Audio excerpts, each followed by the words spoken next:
तर नमस्कार विद्यार्थी मित्रांनो, मी धीरज ठाकरे तुमचं पुन्हा एकदा स्वागत करतो आपल्या डी एज्युकेशन यूट्यूब चॅनलवरती। तर बघा विद्यार्थी मित्रांनो, आपण आजच्या व्हिडिओमध्ये मराठी विषयासाठी संपूर्ण उपयोजित लेखन हा विभाग आपण आजच्या व्हिडिओमध्ये अभ्यासणार आहोत। आता बघा ह्या विभागामध्ये कसे प्रश्न विचारले जातात, किती गुणांसाठी विचारले जातात, कोणते प्रश्न तुम्हाला परीक्षेमध्ये अटेम्प्ट करायचे असणार आहे आणि कोणते प्रश्न तुम्हाला परीक्षेसाठी महत्त्वाचे असणार आहेत, ह्या सगळ्या गोष्टी आपण आजच्या व्हिडिओमध्ये अभ्यासणार आहोत। आता बघा हा एक वन शॉट व्हिडिओ असणार आहे, यासाठी हा व्हिडिओ काळजीपूर्वक व शेवटपर्यंत नक्की बघा। तर बघा विद्यार्थी मित्रांनो, तुमचा उपयोजित लेखन हा विभाग परीक्षेमध्ये 5वा विभाग असतो। आता हा विभाग एकूण 24 गुणांसाठी तुम्हाला परीक्षेमध्ये असणार आहे। या विभागामध्ये 3 प्रश्न असतात, प्रश्न क्रमांक 5अ, प्रश्न क्रमांक 5आ आणि प्रश्न क्रमांक 5ई। आता बघा पहिला प्रश्न असतो प्रश्न क्रमांक 5अ। आता ह्या प्रश्न प्रकारामध्ये तुम्हाला 2 कृती दिल्या जातात, त्यापैकी एक कृती तुम्हाला 6 गुणांसाठी सोडवायची असते। आता यामध्ये पत्रलेखन आणि सारांश लेखन असे 2 प्रश्न तुम्हाला विचारले जातात। दोन्ही प्रश्नांपैकी एक प्रश्न तुम्हाला सोडवायचा असतो। यानंतर पुढचा प्रश्न असतो प्रश्न क्रमांक 5आ। आता ह्या प्रश्न प्रकारामध्ये तुम्हाला 3 कृती दिल्या जातात, त्यापैकी कुठल्याही 2 कृती तुम्हाला सोडवायच्या असतात। हा प्रश्न तुमचा 10 गुणांसाठीचा असतो। आता ह्या प्रश्न प्रकारामध्ये जाहिरात लेखन, बातमी लेखन आणि कथा लेखन हे 3 प्रश्न प्रकार तुम्हाला दिले जातात। 3 पैकी कुठलेही 2 प्रश्न तुम्हाला सोडवायचे असतात। यातला प्रत्येक प्रश्न तुम्हाला प्रत्येकी 5-5 गुणांसाठी असणार आहे। असा एकूण 10 गुणांसाठीचा तुमचा हा प्रश्न असतो। यानंतर तिसरा प्रश्न असतो प्रश्न क्रमांक 5ई। हा प्रश्न लेखन कौशल्यासाठी असतो। आता ह्या प्रश्न प्रकारामध्ये सुद्धा 3 कृती दिल्या जातात, त्यापैकी कुठलीही एक कृती तुम्हाला सोडवायची असते। 8 गुणांसाठीचा तुमचा हा प्रश्न असतो।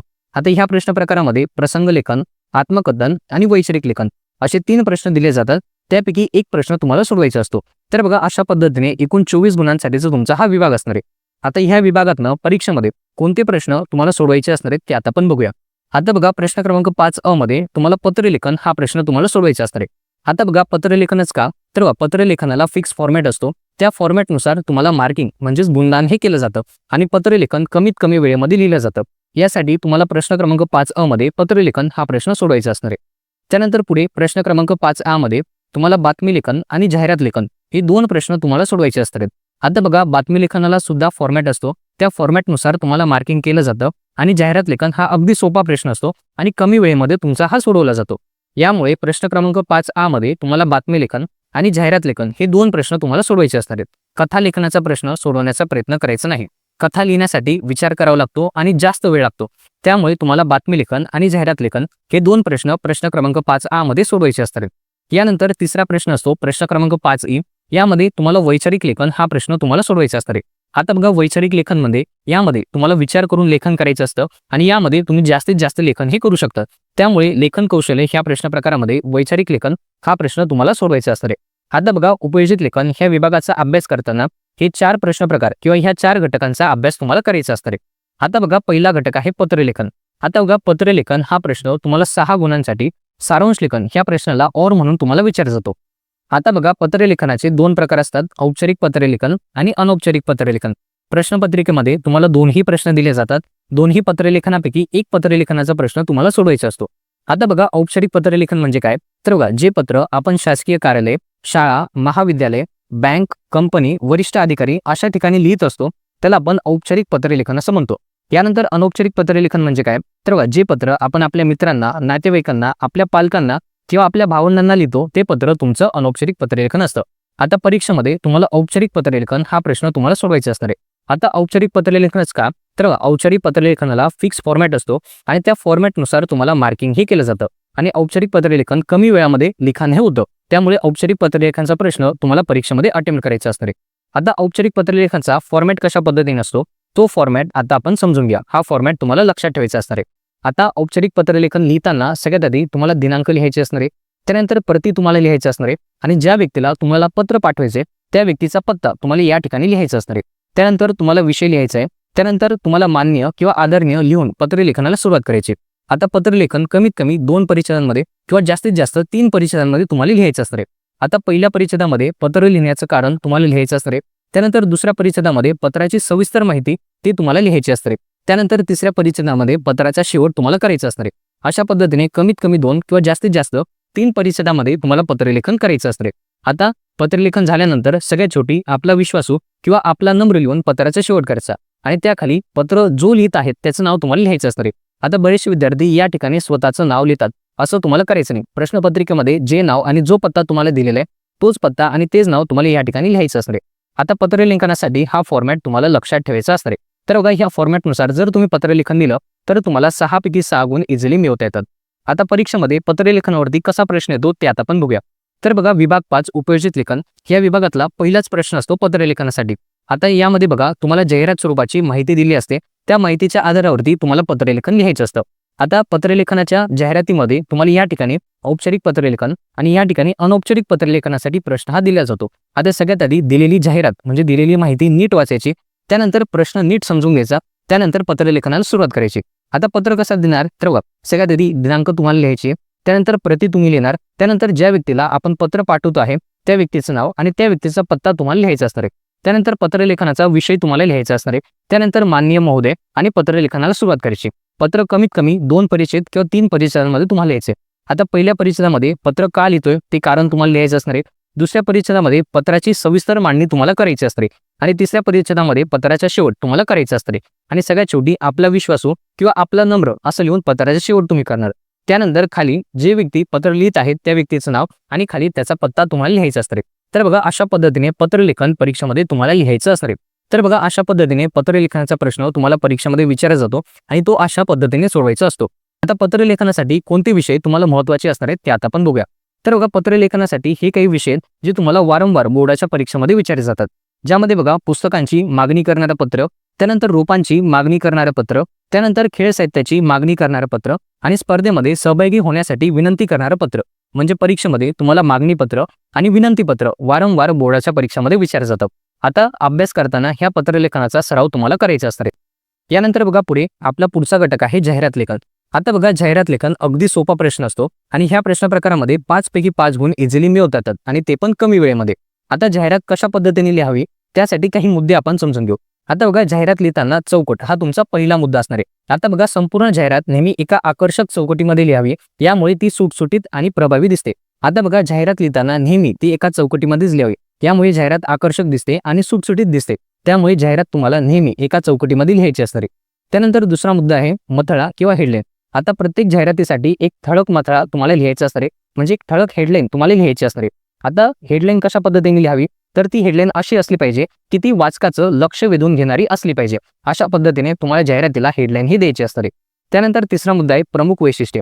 आता बघा ज्या संदर्भामध्ये तुम्ही जाहिरात लेखन करतायत त्याबद्दलची वैशिष्ट्य तुम्हाला जाहिरातीमध्ये लिहायची असते. त्यानंतर सवलत किंवा ऑफर हे तुम्हाला जाहिरातीमध्ये नमूद करायचं असते आणि सगळ्यात शेवटी तुम्हाला जाहिरातीला संपर्क द्यायचा असते, म्हणजे ज्या व्यक्तीबद्दल किंवा ज्या संदर्भाबद्दल तुम्ही जाहिरात देताय त्याचा संपर्क तुम्हाला द्यायचा असते. तर बघा ह्या मुद्द्यांच्या आधारे जर तुम्ही जाहिरात लेखन केलं तर परीक्षेमध्ये जाहिरात लेखन ह्या प्रश्न प्रकारामध्ये 5 पैकी 5 गुण तुम्ही इझिली मिळवू शकतात. आता बघा जाहिरात लेखन कशा पद्धतीने लिहावं यासाठी फॉर्मॅट कशा पद्धतीने असतो ते आता आपण समजून घ्या. तर बघा सगळ्यात वरती तुम्हाला हेडलाईन द्यायची असते, तर अशा पद्धतीने तुम्हाला जाहिरातीला हेडलाईन द्यायची.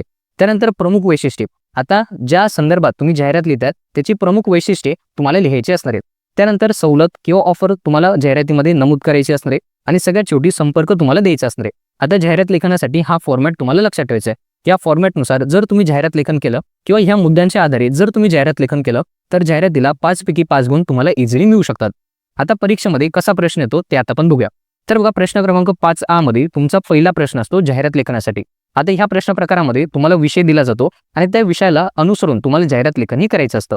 आता बघा जाहिरात कशा पद्धतीने करणार तर सगळ्यात आधी तुम्हाला मथळा म्हणजे हेडलाईन द्यायची असणार आहे, त्यानंतर वैशिष्ट्ये लिहायची असणार आहेत, त्यानंतर सवलत किंवा ऑफर तुम्हाला लिहायची असणार आहे आणि सगळ्यात शेवटी संपर्क तुम्हाला लिहायचा असणार आहे. या 4 मुद्द्यांच्या आधारे तुम्हाला जाहिरात लेखन करायचं असणार आहे. जर तुम्ही अशा पद्धतीने जाहिरात लेखन केलं तर जाहिरात लेखनाचा प्रश्न कमीत कमी वेळेमध्ये सोडवला जातो आणि 5 पैकी 5 गुण तुम्हाला इझिली मिळवता येतात. आता जाहिरात लेखनासाठी कोणते प्रश्न किंवा कोणते विषय तुम्हाला महत्त्वाचे असणार आहेत ते आता आपण बघूया. तर बघा परीक्षेमध्ये तुम्हाला शैक्षणिक जाहिरात विचारली जाते किंवा वस्तू आणि दुकानासंदर्भातली जाहिरात तुम्हाला विचारली जाते. आता शैक्षणिक जाहिरातीमध्ये योगा वर्ग किंवा योगा क्लासेस, त्यानंतर संगणक प्रशिक्षण केंद्र, त्यानंतर ड्रॉइंग किंवा चित्रकला क्लासेस या संदर्भात तुम्हाला जाहिरात लेखनासाठी प्रश्न विचारला जाऊ शकतो. त्यानंतर वस्तू आणि दुकाने या संदर्भात मध्ये बघा शालेय साहित्याची दुकाने, त्यानंतर विनामूल्य आरोग्य तपासणी शिबिर आणि पुस्तक प्रदर्शन केंद्र, तर या संदर्भात सुद्धा जाहिरात लेखनासाठी प्रश्न तुम्हाला विचारला जाऊ शकतो. आता हे जे प्रश्न आहेत हे तुम्हाला वारंवार बोर्डाच्या परीक्षेमध्ये विचारले गेलेले आहेत. आता जाहिरात लेखन ह्या प्रश्नाचा अभ्यास करताना हे जे विषय तुम्हाला दिलेले यांचा सराव तुम्हाला करायचा असणार आहे. यानंतर बघा आपला पुढचा घटक आहे बातमी लेखन. आता बघा बातमी लेखन हा देखील प्रश्न खूप सोपा असतो. या प्रश्नामध्ये देखील तुम्हाला 5 पैकी 5 गुण इझिली मिळवता येतात. यासाठी फक्त बातमी लेखनाचा फॉर्मॅट तुम्हाला समजून घ्यायचा असणार आहे. आता बघा बातमी लेखनाचा फॉर्मॅट कशा पद्धतीने असतो, तर बघा कुठलीही बातमी लिहिताना तुम्हाला बातमीला शीर्षक द्यायचं असणार आहे. जे तुम्हाला प्रश्नपत्रिकेमध्ये दिलेले तेच शीर्षक तुम्ही या ठिकाणी लिहू शकतात. त्यानंतर तुम्हाला या ठिकाणी स्थळ आणि दिनांक तुम्हाला लिहायचे असते. त्याखाली आमच्या बातमीदाराकडून किंवा आमच्या वार्ताहराकडून असं लिहून बातमी लिखाणाला सुरुवात करायची. बातमी कमीत कमी 2 परिच्छेदांमध्ये किंवा जास्तीत जास्त 3 परिच्छेदांमध्ये तुम्हाला लिहायची असते. आता बघा पहिल्या परिच्छेदामध्ये बातमीचा संपूर्ण सारांश तुम्हाला लिहायचा असते. यामध्ये बातमीमध्ये काय घडलं, बातमी कुठे घडली, कधी घडली, बातमीमध्ये कोण कोण समाविष्ट होतं, कोणासोबत बातमी घडली, या सगळ्या प्रश्नांची उत्तरं पहिला परिच्छेद वाचल्यानंतर वाचकाला मिळाली पाहिजे. अशा पद्धतीने पहिला परिच्छेद तुम्हाला लिहायचा असते. त्यानंतर दुसरा परिच्छेद आहे. दुसऱ्या परिच्छेदामध्ये घटनाक्रम, त्यानंतर सहभागी व्यक्ती, त्यांचे विचार आणि त्यांच्या प्रतिक्रिया तुम्हाला दुसऱ्या परिच्छेदामध्ये लिहायचे असते. म्हणजे दुसऱ्या परिच्छेदामध्ये बातमीचा संपूर्ण सारांश म्हणजे सविस्तर बातमी तुम्हाला या ठिकाणी लिहायची असते आणि तिसऱ्या परिच्छेदामध्ये बातमीचा शेवट तुम्हाला करायचा असते. तर बघा हा बातमी लेखनासाठीचा फॉर्मॅट तुम्हाला लक्षात ठेवायचा आहे. जर तुम्ही ह्या फॉर्मॅटनुसार जर बातमी लेखन केलं तर तुम्ही इझिली 5 पैकी 5 गुण ह्या प्रश्न प्रकारामध्ये मिळवू शकतात. आता बघा परीक्षेमध्ये बातमी लेखनासाठी कसा प्रश्न विचारला जातो ते आता आपण बघूया. तर बघा प्रश्न क्रमांक 5A मध्ये तुमचा दुसरा उपप्रश्न असतो बातमी लेखनासाठी. आता ह्या प्रश्न प्रकारामध्ये देखील तुम्हाला विषय दिला जातो आणि त्या विषयाच्या अनुसरून तुम्हाला बातमी लेखन करायचं असतं. तर बघा बातमी लेखन कशा पद्धतीने करणार, तर बघा प्रश्नपत्रिकेमध्ये जो विषय तुम्हाला दिलेला आहे तो विषय शीर्षक म्हणून तुम्हाला लिहायचा असणार आहे. त्यानंतर तुम्हाला स्थळ आणि दिनांक लिहायचे असणार आहे. त्यानंतर आमच्या बातमीदाराकडून आणि बातमी लेखनाला सुरुवात करायची. बातमी कमीत कमी 2 परिच्छेदांमध्ये आणि जास्तीत जास्त 3 परिच्छेदांमध्ये तुम्ही लिहू शकतात. पहिल्या परिच्छेदामध्ये बातमीचा सारांश तुम्हाला लिहायचा असणार आहे.